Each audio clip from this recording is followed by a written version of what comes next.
Welcome back to Positive Talk Radio. Our goal is simple: to explore evolving ideas one conversation at a time. So come on over into our world. I know you'll like it, because on today's show,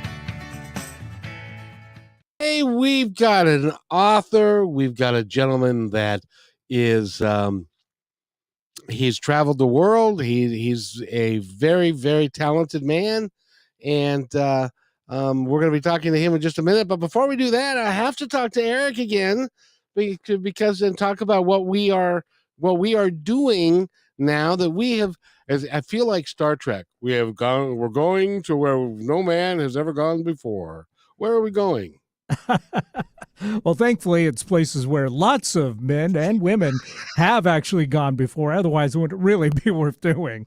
But we're streaming the show live, video, and audio, of course, on KKNW's website, 1150kknw.com, but also now to KKNW's Facebook, KKNW's Twitter, and KKNW's YouTube, as well as Positive Talk Radio's Facebook and Positive Talk Radio's YouTube channel as well. So lots of ways that people can watch and listen to the show, which is fantastic because you've got great guests as always, including today's guest. Yes, indeed. I'm very pleased with, I don't know, where did he go? He's here. He's ready to go when you are. Oh, okay, great. Well, so we got to get the technology down for me to figure this out, because I'm, anyway. But no, Eric, he is a gentleman. He was in the military. He was in IT for a long time, and he also worked in Southeast Asia, and he spent some time in Vietnam. He's written a book about all of that called Sunrise in Saigon, and he's an amazing dude in his own right, and I've been looking forward to talking to him. He's got a. Unlike me, I have a degree in BS, but it's a completely different type of degree than the one that he's got. He's got a Bachelor of Science and an MBA and a global marketer and all of that kind of stuff. So Patrick, welcome to the show. How are you, sir? Kevin, thank you very much for having me. Eric, thank you for having me today. Love to be here. It's our pleasure. And of course, for folks just listening in, they can see this on the screen if they're watching, but it's author Patrick Greenwood. So folks need that information if they want to find his books, I'm sure. Yes. Did I say Patrick? You just said Patrick. Oh, gotcha. So there's a lot of Patricks in the world, Kevin. So there just thought we'd clarify that for folks. Yes, indeed. And if you also want to go to sunriseinsaigonnovel.net, that's his website, and you'll learn all about the book that he's written and the man himself. And Patrick, again, welcome to the show. How are you, sir? Thank you, sir. Thanks, Kevin. Thanks for having me. And before we even begin, I wanted to make sure everybody knows that if they go and they buy this book, which is, I think, would be a lot of fun. It's a great novel in the spirit of like Tom Clancy and others. But you're doing something special with the proceeds. What are you doing? Yeah, so really the proceeds of the book and also coffee sales, I have a coffee website as well, is going to Helmets for Kids in Vietnam, and which is really kind of the gist of the whole storyline a little bit. During my travels in Vietnam early on in 2012, when I was cycling around, obviously you get a huge perspective of any country that you cycle in, but to actually see children that were having, not only trying to navigate their bikes, but navigating their bikes against 8 million scooters and cars was really something to really, take a deep breath on. And none of them had helmets. And so it was interesting. I reached out to the organization in 2019. I said, hey, I'm writing this book. I've got some coffee coming out that's going to support the book. I'd love to name you my benefactor. So Helmets for Kids in Vietnam has been around since 2000. It was originally started by President Bill Clinton when he made his trip to Vietnam. And this was one of his initiatives he had when he was making that very first trip as a U.S. president. So it's been around almost 20 years. They've, I think, made almost 1 million helmets so far, and they've distributed them in Vietnam and Thailand and India as well. So it's a wonderful organization, and I'm very, very happy to be part of it. That is awesome. That is awesome. Now, I wanted to talk to you a little bit about Vietnam. Sure. Because I when I was 18, which was and graduated from high school, it was 1975, and that is also the year that we pulled out of Vietnam. And in the course of between 60, what was it, 62, 63, and 75, that 56,000 Americans died, and well over, and I don't even know that they know the number, but it's well over 1 million Vietnamese died. 3 million actually. Oh, Yeah, and that would be well over. Yeah, I was I was really astounded when I learned that as well. And during my research, and when I made my first trip to Vietnam in 2012, it was really like when you meet a lot of the people and you talk to them. Many of them don't remember. The younger kids don't have no concept of the war. The older generation that are still around, they'll tell you, different numbers. But I think it almost was between your points, 62 to 75. I think it was close to 3 million people passed away.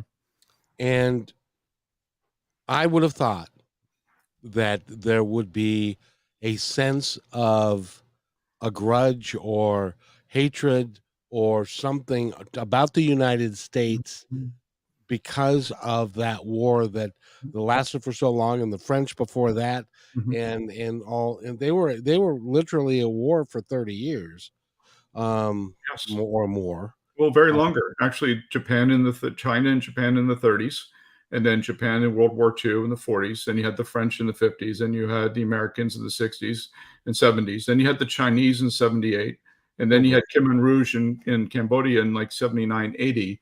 So they really did not really attain a peaceful society until the late 1980s. So you think from the 1930s to 1980s, that was 50 plus years that the country was at war at some point. So I asked you the last time we talked when we were preparing for this, and I said, well, how badly do they hate us? Oh, that was the greatest surprise, was when I landed in 2012 and I was walking through the airport. I was thinking, not to get a warm welcome. It was quite the opposite. People wanted to take pictures of me. They were saying, "Hey, you need a ride to the Hilton or the Marriott," and everyone was so warm. Even the customs people were wonderful. And it really took me, as I was walking around the city and cycling and meeting people, they were open. They were like, "Hey, welcome." And there was a lot of reasons for that. And I was on a previous podcast, I think a month ago, with a podcaster like yourself in London, and she asked the exact same question. And I said, I think it's because they actually had closure. The war actually did bring unification of the country in 1975. And I think when you have a sense of closure to something, you have a place to move forward. And I think when you look at other conflicts like, Iraq and Afghanistan and some of the other ones that are happening today, because there's no sense of closure, there's no way to move forward. And I think that also led to why today there's such a great relationship between Vietnam and the United States, not only at a trade level, but there's so many people that have come here to work and to go to school that have turned around and gone back to Vietnam in order to support their families as well. But I do think because there was a closure on April 30th, 1975, that there was a way for a path forward as well.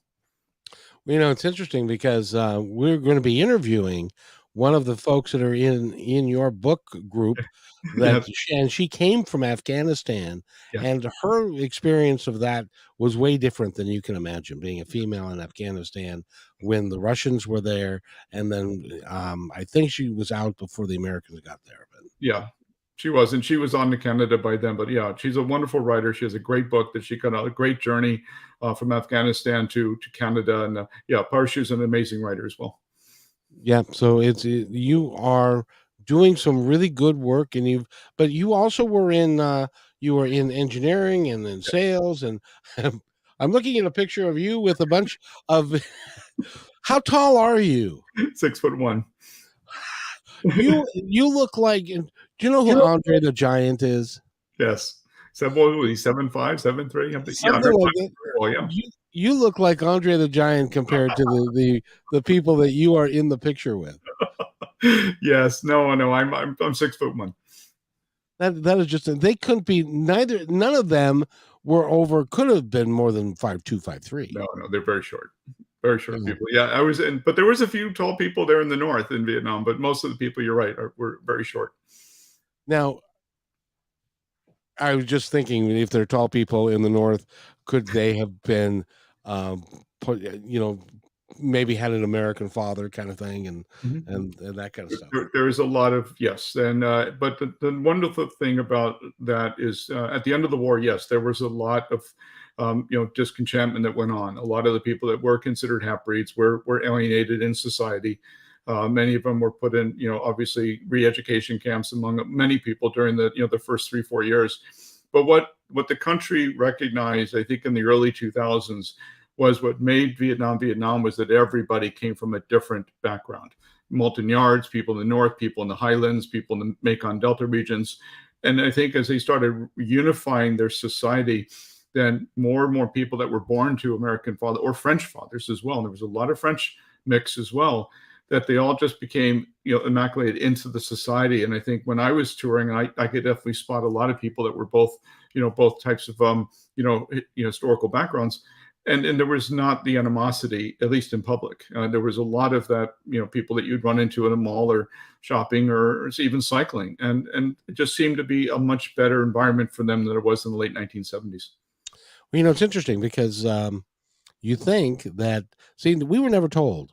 For those of you that are a little bit longer in the tooth and can remember being alive during the Vietnam War, we were never told some of the things that not only went on there, but that how the society actually worked, that there were multiple tribes and it was more of a tribal society than it was a North versus South thing. That was kind of a driven by outside forces rather than, and correct me if I'm wrong, but I think that's accurate, that it's more of it was at that time more of a tribal society. It was very much, because then you're absolutely correct, Kevin, because the country unified itself when the French invaded in the 50s. When the French attempted colonization to go after the rubber and go after the oil and go after some of the resources, the country unified, the North and the South. There was no North and South then. It was all one Vietnam against the French, and the French paid dearly for it. But when you started getting into ideology, you were absolutely correct. The influence of China and Russia wanting to spread political ideology did catch a tailwind. And that really is what drove the separation between the North and the South. Now, we obviously had a play in that as well. And I think between the larger countries, I think played a very negative influence on what eventually became North and South Vietnam. Yeah, because that was one of the things that they kept saying in that time, that was, we are defending capitalism against communism and the rise of communism, because we had just finished the Korean War. Well, we didn't finish. Remember? That's true. That's true. We did not finish. It was just a ceasefire. Someone threw up a red flare and said timeout.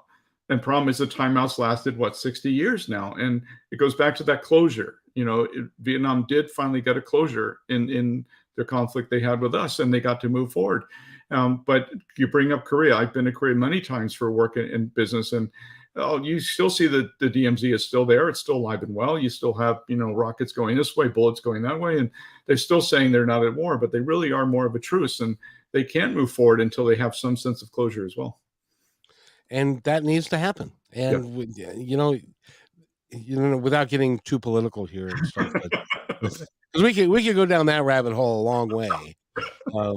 But it's more important that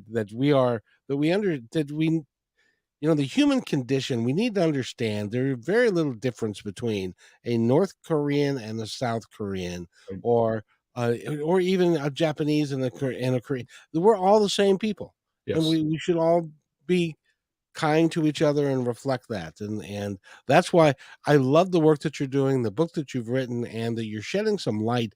Because I don't know about anybody in my audience, but I don't know a lot about what's happened in Vietnam since '75. I know the Khmer Rouge was there in Cambodia, and it was a horrific period of time that they went through. But the evolution of the society, I have no idea what that's like. What is that like today to go there? Well, incredible. So I've been, as you mentioned, I've been in IT, for almost 28 years. I've been in the cybersecurity field of most of that time. And to see companies like Google and Apple and Hewlett Packard and others build factories and build software development centers in Da Nang and Nha Trang and Ho Chi Minh City and Hanoi, it's like you're seeing that they're taking advantage of the education system that's very, very, very, very strong in Vietnam. They are incredibly strong math and very strong language skills. And now they're very much into software development and artificial intelligence. So to see companies like, FPT become a national or even an international networking and cybersecurity vendor is incredible to see that. So it's not just rice fields and and selling trinkets. It really is, the country is evolving. They're staying in the 21st century. They're making headways. I think Vietnam just shipped their very first EV cars to the United States very, very recently that was manufactured in Vietnam. So, they are definitely on the technology. They're in the education. And what's really interesting is they're now wanting more Vietnamese people that came to America to go to school to come home and say, hey, there is a job here. There is a future here to help build the country. No one ever thought that was even possible in 1975. No, is the government still, quote unquote, a communistic government, or is it more? It is. So when I was there, and that's part of what I covered in the book about, the fictional part of the book where, Jack, the main character, had a relationship with Lenin, and obviously they were breaking a lot of laws by having a relationship like that. So there is still very much a lot of laws that deal with, you can't show so much skin, you can't do certain things on television, you can't publish certain books. There's still a lot of censorship at the communist level, but they very much have embraced capitalism in a positive way. They have a stock market, so they are very much doing trading. What's interesting is they haven't bit into the Bitcoin nonsense, which I'm very happy to hear that. But they very much have open for trade. They have some great benefits because of, and I don't want to say this in a derogatory way, but they have a very big benefit from COVID because a lot of people wanting to move out of China, move supply chains. Vietnam was the next place that people moved a lot of their businesses to.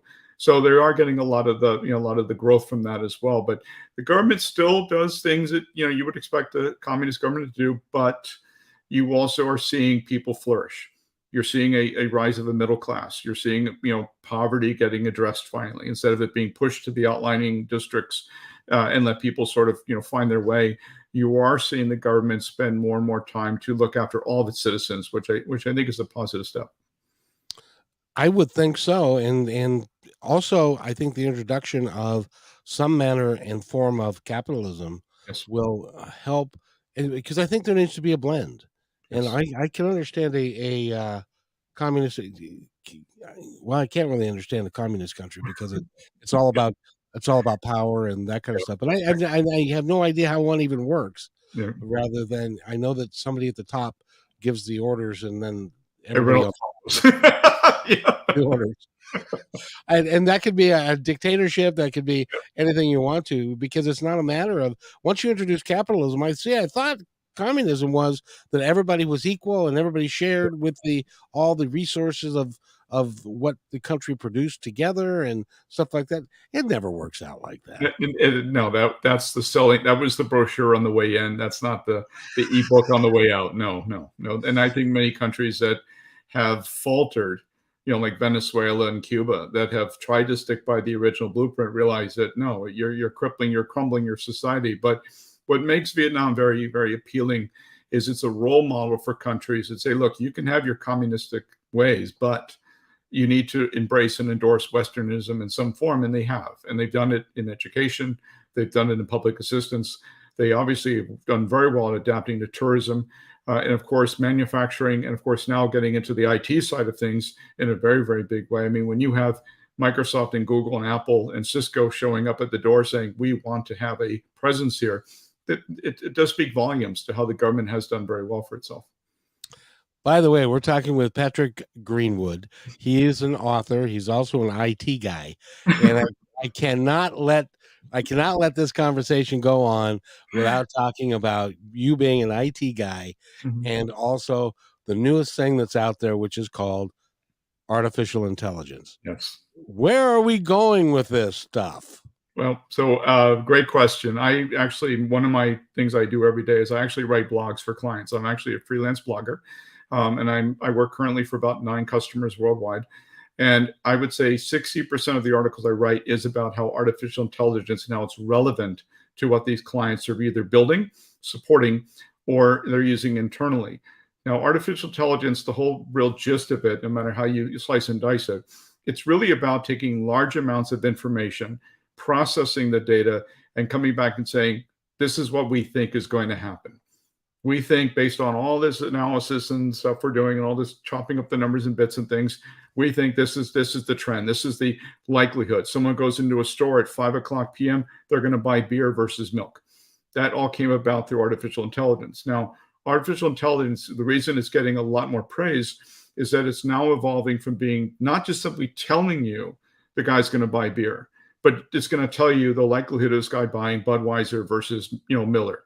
And then it's going to be bottles or cans. Is it going to be a 6-pack or 12-pack? If it's Saturday or Sunday before the big game, it's going to be a case. If it's Monday morning when he's hungover, it's going to be a tall boy. That's what artificial intelligence really does. Now, granted, it's beyond beer. I know I love beer, but beyond the beer. But the point is that now what's happening in 2023 is now artificial intelligence is now going to go full Arnold Schwarzenegger Terminator. It's now going to be able to respond to cybersecurity attacks based on artificial intelligence. So the system is going to respond on behalf of the person for the first time. So we're processing all this attacks and vectors coming in on cybersecurity. We now have become smart enough to say, okay, what do you do about it? Well, I can't handle a million attacks at the same time. So I need artificial intelligence to start defending my network. And that's where AI is becoming responsive AI, or what they call adaptive AI this year. And that's really the part where we're starting to get into Skynet a little too much. But by 2024, you're now going to see not only systems, but you're going to see autonomous cars using AI. You're going to see people pulling up with, I've been holding their steering wheel, and someone has God forbid, somebody has a diabetic attack, and the car takes over and drives them right to the hospital. That's really the goal and gain of where AI really is going to go to, is because everything's become so connected. There's no way our brains can keep up with all these connections. So we need artificial intelligence to help us with that. What kind of time frame are we looking at? 2024. I think you'll start seeing autonomous cars communicating with Internet of Things sensors on the streets. You're going to start seeing hospitals getting cars pulled up with the drivers holding his chest. You're going to see pharmacies getting automatic renewals of medication because people said, oh, I'm out of insulin. Drives to the nearest pharmacy. It's already waiting for them. So I think some of those practical applications, especially for medical, I think we'll definitely see around 2024.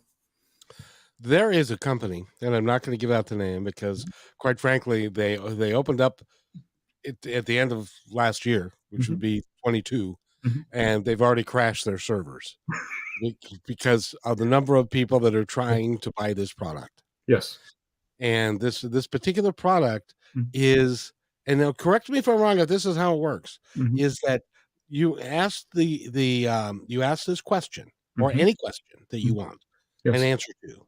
And it's like I asked a question, why Positive Talk Radio? Yeah. And so within a minute, it had gone through what appeared to be the entire scope, width, and breadth of the entire internet and found everything relevant to Positive Talk Radio, brought it all together, and made sense of it in a 2-paragraph thing. Is that possible? Yes. Yes. So there is a lot of that happening today in the writing industry and publishing industry, that companies are looking at that kind of capability to write books. Instead of having writers do it, they're trying to say, well, there's enough content out there in the world, which is very true. There's enough content out in the world that AI can process it and come back and give you an objective opinion of what that is. Now, as what's becoming challenging is, and this happened to Adobe last year, was when you started applying AI to pictures, now you could start creating characters out of AI. Well, then who really owns the intellectual property of that picture? Was it influenced by somebody, or was it simply AI driven? So there's, I think, the same thing with text. I think you're going to see the same ethical battle as who really owns the words that come out of those tools, right? And the other part is that, is it really going to be original content if it comes from an AI engine, or is it going to be an acceptable content? And I think that's where this is going to get really, really, interesting. But I think ultimately it's designed to help. AI is very good on helping developers write software to say, what should be my next line of code? And it's smart enough to come right across the screen and say, here, paste this into here. Now your application works. So there is a lot of good, important reasons for it. But for it to create art and create words and books and stories and narratives, I think that's probably where it's going to run into a lot of roadblocks. Well, and one of the things that I was watching and paying attention to is the artificial voice thing. Yes. Where you've got now this artificial voice that you can program to be female, male, child, old, young, have different dialects and all that kind of stuff, and then they put that to commercials, Yes. and rather than having the human factor. But I can tell you this: they're not going to be able to make a AI that sounds like me. They're just Not not. at all. Not at all. No, you're one of a kind, Kevin, for sure. Do not worry, my friend. You will never be emulated or replicated at all. But I do think that there's a lot of people that are going to try and buy because they think it's an alternative way. The challenge is going to come down to is this really you? Is this really the product that you want to put out there that does not have an identity? And I think people are going to scratch their heads going, that's just a little too much. Flying cars, I feel you. It's coming, right? The whole having a hovercraft in my garage, I get that part. But the idea of it going too far, it's like looking at when Facebook came out with Metaverse. I thought Metaverse was very cool with the whole headphones and gigs, and you can do all these cool things. But it didn't do well because I think it takes things too far. I think it takes the visualization of a meeting to the point where you're no longer really sitting in a room anymore. Kevin and I hanging out, doing a high five between meetings. When you don't have that human touch anymore and you're now relying on that visualization, when does it really become real? And I think same thing. I think commercials, artificial voice, artwork, writing, I think people are going to stand up and say, okay, enough's enough. We still want some form of originality in the world. Exactly. Speaking of which, it's time for us to take a break. I've got a couple commercials that we need to run. We're talking, by the way, with Patrick Greenwood. He is an author. He's an IT specialist. He's rode his bicycle all around Vietnam. He really is a talented man. And I get the book, and the name of the book again is Sunrise in Saigon, and it really is exciting. So we are audio and video here on Positive Talk Radio. So we're going to actually play commercials that you can see now. It's pretty cool. So with that, we'll be right back in about 2 minutes. So stay tuned. Hey there. I'm excited that you're listening right now. And if you like what we're doing here, you're going to love positivetalkradio.net. On positivetalkradio.net, each show, which is recorded live, is packed with positive information, with real people discussing real issues and positive solutions that can work for everyone. I hope that you'll join us on positivetalkradio.net and listen to all 340 plus shows. I think it's worth your time. But then, that's just me. That's positivetalkradio.net, your home for great progressive positive podcasts.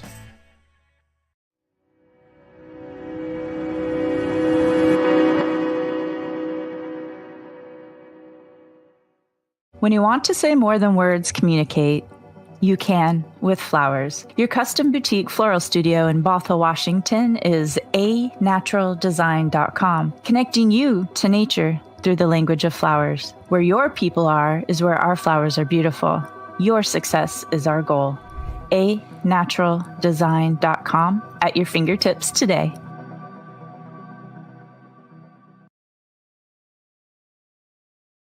Hey, my friend. I'd really like to thank you for listening to the show today. As you may know, I started Positive Talk Radio way back in 2003. We were one of the first shows on KKNW. For 11 months, I was fortunate to be part of many lives, making a positive difference with great interviews and discussions, creating new thoughts and ideas. Sadly, for financial reasons, I had to terminate the show. Well, it took 18 years, but we're back better than ever. And not only on KKNW Monday, Wednesdays, and Fridays, but also podcasting with several inspiring channels with the same driving passion as the original. Please visit kmmedia.pro for complete information about all of these shows. In addition, if you feel called to keep positive programming on the air, you can join us by sponsoring the show and aligning yourself with our mission, which is nothing short of saving the planet and each other. Again, that's kmmedia.pro. I'll see you there. And welcome back to Positive Talk Radio. My name is Kevin McDonald and Peter Greenwood. What do you think, Peter? Were those okay? Patrick. Patrick. What did I call you? Peter. How the hell did I end up with Peter? Patrick. Peter works too, but Patrick's great. Thanks. No, Patrick is much better. I like, because you got a bit of an Irish tint to that, doesn't it? Yeah, both sides of my family are from Ireland. Yes. Oh, very good. How'd you end up in Southeast Asia? Well, I was born in New Jersey. I know you've heard that before. I was born in Jersey, and then I lived in Northern Virginia for most of my young adult life. Then I served in the Marine Corps in the 1980s, and I was stationed out here in California at Camp Pendleton. And then I did, after 88, I got into technology, just stayed here in the Southern California area. You know, a lot of good work, of course. The internet was growing back then. I mean, I remember Microsoft Windows in 1988 and Microsoft Excel in 1988. And I was in technology and worked in the area and had a chance, obviously, to travel the world and, sell technology in Asia and Europe and other places as well. Did you think that that technology was going to take off and grow as fast as it has? Yes. So when I was 4, my father worked at Bell Laboratories in New Jersey, which was the old Thomas Edison lab. And in 1968, he used to take us into his office in some of the areas, and that was where fiber optic cabling was actually consumed. And when you actually see the idea of 1968, where they were talking about a laser fiber cable underground, you're like, well, what good is that? Well, I had no idea how much copper was underneath the street at the time. So to see fiber optic come in 68 and then realize that it was the birth of telecommunications that, is still ongoing to now 40, 50 years later. So having a father in technology and having my mother was a nurse as well, we always had technology at home. We had the very first computer. We had a terminal with a phone we plugged in that we could play war games on the Pentagon computers. So I always grew up in tech. So I knew tech was going to take off. It wasn't until the early 80s when you started seeing Apple, Microsoft really become, what they were, especially with Windows. And you're just shaking your head going, well, it used to be just one screen, one keyboard. What's this little plastic thing over here? And then suddenly you just saw it take off. But I was also working in networking at Cisco when the dot-coms were around. So I saw hundreds of companies getting started on the internet, selling everything from a shoehorn to, a beer opener. And they were all making money in some form back then. So no, I very much have, I've been through a lot of it, worked in industry for quite a while. Even today, being in cyber, I still write about it. It just amazes me, all the new stuff that keeps coming out, including artificial intelligence, of course. So I just want to you pass over this really quickly, and if you want to not say anything more about it, feel free. But you played war games on the Pentagon's computers. Football. There was actually a football. It printed out. There was no displays back then. It literally was paper. But you could type in football and you could play the Redskins versus the Giants, and you could pick a play, like hit number 2 on the keyboard. That would be a running play, and the computer would pick number 7, which was defense, and they would print out the outcome.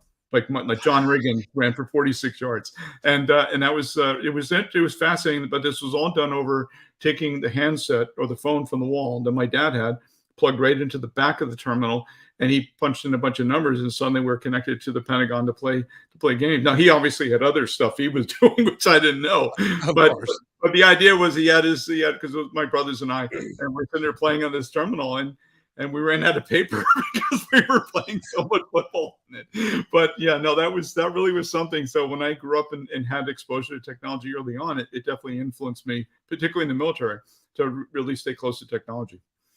So I got to ask this part because somebody is in the audience is asking, okay, so if we have AI by 2024, so where is this technology thing going? And are we going to be, one of my heroes is Gene Roddenberry. Yes. And he believed that by the 23rd century that AI would be taking care of all of our basic needs, so no one would have to actually have a job anymore. So you could relax and you could pursue what your passion was, and your needs would be taken care of, and the planet would be taken care of, and it would be. Do you see? Is that too far out there? But I want to remind people that the flip phone was on Star Trek in 1967. It was the communicator. Yeah, and then on your watch, where you can do this on your watch. It's like, whoa, wait a minute, that's Captain Kirk. Crazy. Right, exactly. So I think that AI is going to be a necessity, and machine learning is a necessity. And I think as you're going to see more and more come out next year and the year after and the year after that, what drove all of this is the amount of data we generate. Every single device generates data. The phones, the Wi-Fi in my house, the speakers, the way we're streaming and we're recording this podcast today it stores data. It has to be stored somewhere in the cloud, right? Now, how it processes the data it needs artificial intelligence to be able to do that, especially if you're talking about 300 podcasts, Kevin, that you've been involved in. How are we going to sort through 300 podcasts that are an hour long and do so manually? It's impossible. You have to have some tools to do that. So like everything else, our society evolves. We're going to be now having medical records available globally because of blockchain, but having the ability to log into blockchain is going to require some form of artificial intelligence. So it's there, it's coming, it's going to affect everything we do. But the good thing is that there are some positive reasons for it. There's a very positive way of saying, I need to know quickly how I'm going to get, diagnosed. I need to know quickly what is the right medication I need to be taking. Instead of it taking weeks, it's now minutes. That information can come available. So the positive side, I think, of where AI is going to go very well. Now, on the side I write on is the cybersecurity side. How easy is it for hackers to hack into AI? It's very easy for them to do that. It's very easy for them to manipulate the data going into AI. So there's a lot of companies today that are investing in protecting data going into AI, which is wonderful. And there's a lot of companies investing a huge amount of money to protect the cloud. So I think the good thing is, yes, we see the value of AI, but at the same time, we're also doing the right things to help protect it as well. I'm glad you said all that. I'm talking with you was like talking with my nephew. It's kind of like I was talking to him one day, and I said, "So, what is it exactly that you do?" And that was the last sentence that I figured out what he was talking about for the next 5 minutes. Yes. And then he was done. He said, "Does that make sense?" I said, "I have no idea what you just said." Yes. Because you have to be of a certain mindset and that kind of stuff. But so will there be a time when we're not going to have to worry about getting hacked and that AI is going to protect us in that way? Or are the bad guys always going to be out there? Always going to be out there. And one thing about hacking is that they always evolve. They evolve their strategies. They change their attack vectors constantly. If one hack doesn't work, they try a new way. A good example is how often you get an email telling you just won $1 million and from some lottery in Nigeria, and you realize that half the words in the email are misspelled, right? The reason that email still comes to you every day is because it works. There is a percentage of people that are going to read that email going, $1 million, and I got to fly to Nigeria. Oh, they need my bank account, and they give up their bank account information. That still happens today. That phishing stuff still happens. People guessing your password, people impersonating you for 10 minutes before they apply for a credit card still exists. As long as people still fall for cyber attacks and hacking, we're always going to have bad guys. And the more that we become dependent on cryptocurrency, Bitcoin, artificial intelligence, things that we need every day to live our lives, there's always going to be a hacker out there saying, boy, if I could hack into that person for just 10 seconds and put, a little transaction on his bank and sift out, $1 million in the next 2 years out of his bank account, they're going to be all over it. So no, cyber attacks will never go away. I interviewed a gal that had lost $1.2 million to a gentleman who was in Africa somewhere. Mm-hmm. He said he was a doctor from England, but the guy came clean after a period of time. Mm-hmm. And even social media, I had someone messaged me at 2:00 in the morning and Mm-hmm. said, "I'm in Uganda and we have a school here and we don't have any money and we don't have any food for the kids. Right. And can you send me money and send me food?" And so I looked a little bit further into it, and Mm-hmm. it was a pure scam. And Yeah. so you have to take the attitude that everybody's out to get your money and that you have to verify. What did Ronald Reagan say? Trust but verify. Correct. Yeah, and that's it. I mean, and you got it. It's your identity. Now, what I think is changing, which I think is a good thing, is in Europe when they passed GDPR, which is the General Protection Act, means that people now have the responsibility of their own data. They now can say, I don't want you to touch my data. My data is my data.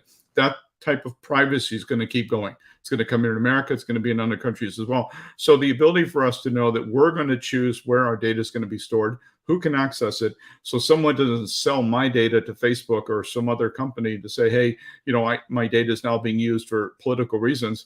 I now have the ability to say, don't do that. And I think that's really going to be the balancing act of artificial intelligence. Yes, you can use analytics, but you do not include my data. I'm going to opt out. So I think you're going to see more and more opt-out laws come into place to help protect people. Say, I don't want to be part of that study. I don't want to be part of that survey, right? Don't include my information in that. And I think the more people gain control of their data, the less likely they're going to get scammed. Well, and and I'm glad to hear that that's coming down the pike, because as you know, it's like, and YouTube does it and Facebook does it. They have their algorithms that they do not share with people, and their algorithms change to suit them. And so so there's this whole industry, because I'm in podcasting and stuff, and so are you. This whole industry of trying to figure out what the algorithm is at YouTube so that you can defeat it and then go viral and make money. Absolutely. But that's a good side to it, because you promote a beautiful show with your positive, broadcast that you do, and how many positive messages you're sending out to affect the world in a very good way. And I think you should have keyword searching. You should have search engine working for you to help get your message out to people that may not know your radio station even exists yet. So I think your show is a good example. You're a positive example of it. The negative example is when people are taking gambling sites and making it available for a 4-year-old, right? That's the part that, is where there needs to be some governance. But who should govern what? And I think that's what this whole blockchain decentralization strategy is going towards, is getting out of someone being an authority and saying, you know what, I don't want that person to tell me what to do with my data. I want my data to be here. And by the way, him, and her can access it. Nobody else. That's where 2003 is really going to be a big drive towards personalization of data ownership. I think that's a really good thing then. Very positive. Yes. Very, very good. So let's talk about, I know why I said Peter, because I had a guest on. His name was Peter Greenlaw, and you are Patrick Greenwood, but it's close. No worries. It's all peas. No problem. It's all peas, man. No problem. Patrick Greenwood is with us. He's written the book Sunrise in Saigon, and it is kind of it's a thriller in a cyber thriller or I said his name earlier. Tom Clancy. Yes, Clancy would do and stuff like that.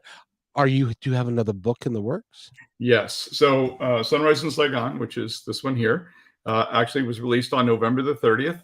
And over my shoulder, you can see that one. That is called Codename Dragon Vault. That is coming out in July of 2023, if I can get my editing down right. But that's the next one coming out. But Sunrise Saigon did come out on November 30th. It was released by Austin McCauley, who's my publisher. It was tagged as very much of a historical fictional with romance, of course. It is definitely inspired by some true events. So there is some nonfiction and fiction blend in the book as well. But one of the things that was very good about the book is it did reflect a lot on my first trip in 2012. And the book kind of touches a little bit upon, what I found surprising about the country, of course. But obviously, as you get towards the end of the book, it does turn very fictional. There is some introduction of some really, really less than stellar people at the end of the book. That's kind of the hook into the next one as well. So it is definitely going to be a series. There's a total of 6 books in the Jack Kendall series, and Codename Dragon Vault is the second one, obviously, in succession. Good for you. How do you know that there are going to be 6 already? I wrote them. So you're looking behind me on the wall is actually the covers of the book. So I've actually written 5 of the 7 already. I'm starting to put together a piece of book 5 at the end and starting to hook it into 6. And everyone always asks the question, as people read the book, they always ask the question, okay, does Lynn make an appearance? And Lynn's obviously the female character. And I said, no, she does not show up again until book 6. And to see the look of disappointment on people's faces is kind of fun to see. But I say, no, Jack moves on and, whatever. But it is fun when people have read the book. A lot of friends, family have come back and said, okay, what's real, what's not real? I said, well, that's why you have to read the book. Because when you read it, you're going to go, wow. Now, the reason this is such a big Tom Clancy thing, if you remember reading The Hunt for Red October, seeing the movie with Alec Baldwin, oh yes, you're going, okay, did that really happen? The level of detail Clancy put in his books was amazing. I mean, the submarines and the tactics and the different types of capabilities and the sonar. You're like, okay, this must have happened. There must have been a Soviet submarine that went, deep in the Atlantic. And they always come back saying, no, they never existed. So I was very influenced by Clancy's writing. And a little bit of Hemingway as well, but probably more Clancy's writing, that he wrote with such little detail. but he still called it a fictional novel. And that's what really inspired me in my writing, was to say, look, I've got some non-fictional events I'd love to include in there, but there's also a lot of fiction into it as well. But I want to make sure that it's a good blend, that people not only enjoy the story, but it does set up the hook, obviously, for the next book as well. I know one of the first things that you did when you went to Vietnam the first time, I can remember vividly in my mind's eye, Mhm. the building of the embassy Yes, and the helicopters yes, landing on the roof and then taking off. Is yes. that embassy still in existence, or No. is it a hole in the ground? What is it? Well, not to give away too much of the book, but part of the book is, it does talk about Jack, the main character, and Lynn, who is his translator. That it's how they kind of schlepped through the town of Saigon looking for the embassy, because Jack was obviously very much, since he was 11, remembers that, the time life photo of the embassy and people trying to crawl over the barbed wire, and the Marines were holding everybody back until the last helicopter was there. But in truth to be told, in the non-fictional world that we live in today, it is now the U.S. consulate. The old building was torn down. The whole area was actually pretty much torn down. And the irony, and again, not to give away too much in the book, but the irony was, when Jack and Lynn finally found the building, it said U.S. consulate. And sure enough, right across the street from the consulate was a Hard Rock Cafe restaurant. so, so it does tell you a little of the innovation that's going on there.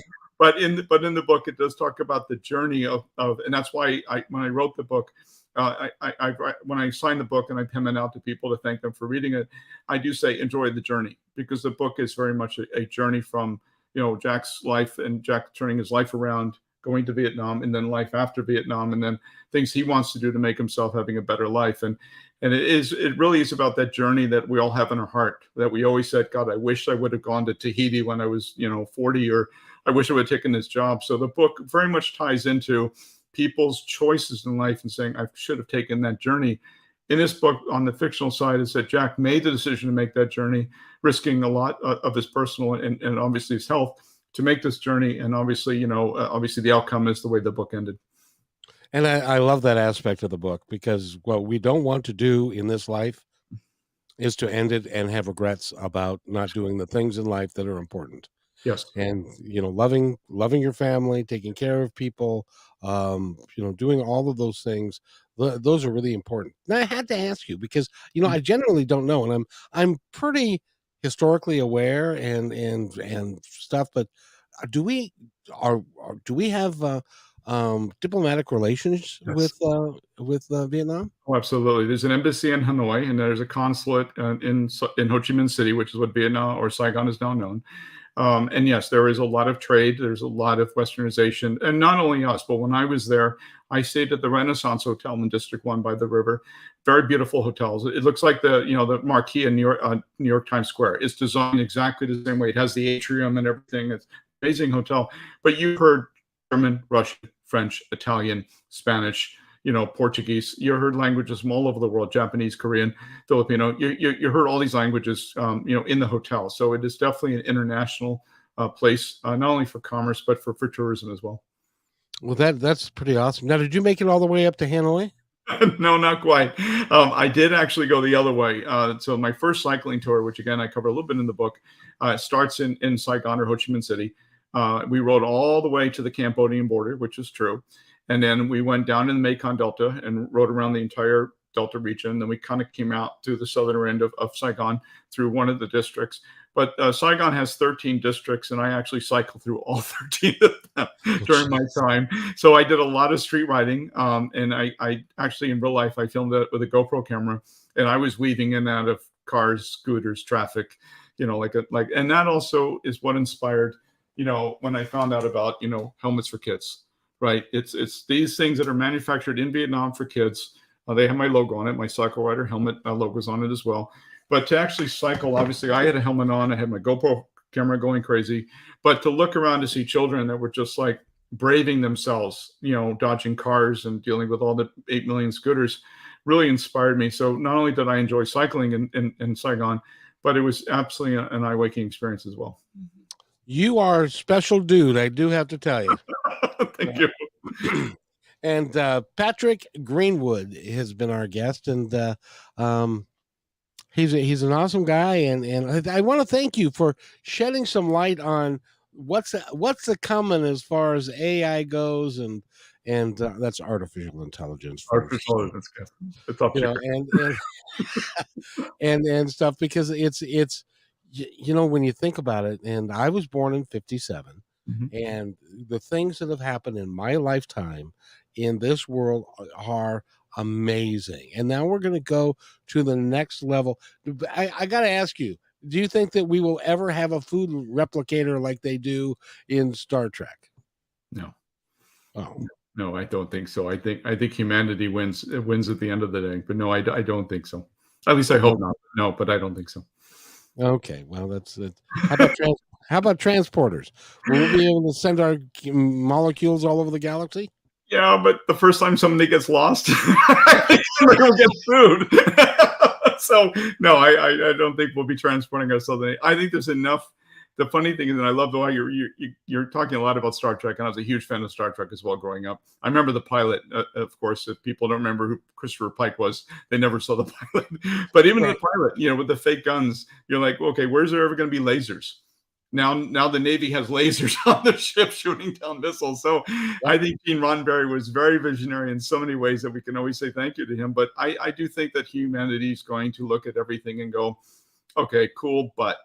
And the other thing is also we need to up our education to match the forward way. You can't think of 1960s education in 2023, right? You have to think about improving education so we can take advantage of all these wonderful advancements. And the first country that can harness AI and harness these advancements for the better of their society is going to win. They're going to win the day. If we don't up our education, help our kids become better educated, and our adults becoming better educated, we won't be able to take advantage of any of this stuff either. We're gonna fall behind in the race, and Exactly. somebody else is gonna take it right out from under us. Absolutely. So in any event, Patrick Greenwood again.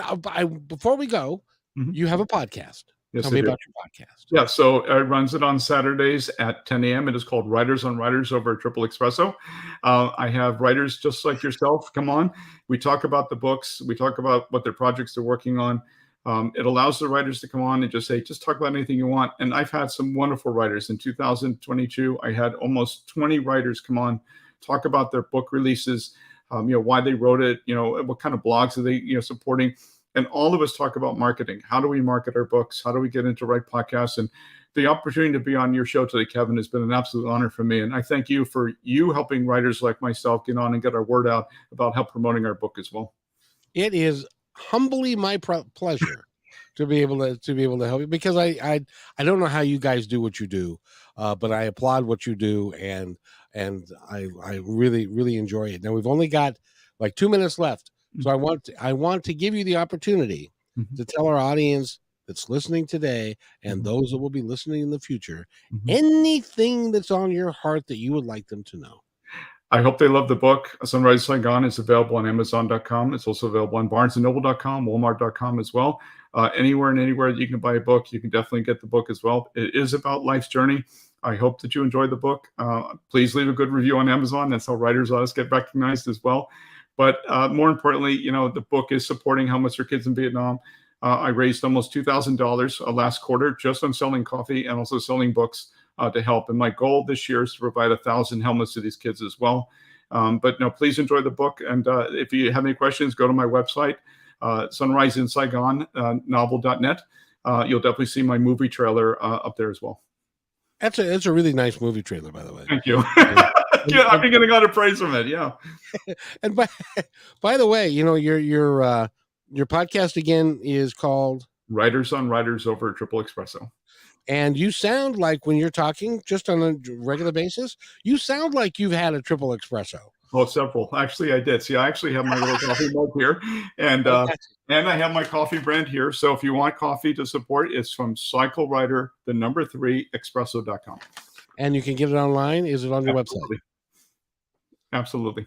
So they can go to your website and get it? Yes. So Cycle Rider 3 espresso.com is my coffee site. And you can buy, I have Sunrise in Saigon coffee up there. I have a coffee mugs. All proceeds of the coffee and coffee mug sales go to Helmets for Kids as well. You, sir, are a shining example of someone who can take a lot of time to give back, to do something worthwhile for the world. Not Not that anybody needs something worthwhile for the world, but we do. Thank you. And I want to thank you very much, Patrick, for being here. Go to his website, sunriseinsaigonnovel.net. Thank you, And, Kevin. Thanks for having me here today. Oh, thank you. And we will see you on Friday, everybody. And by the way, remember, be kind to one another because each other's all we've got. We'll see you on Friday at noon.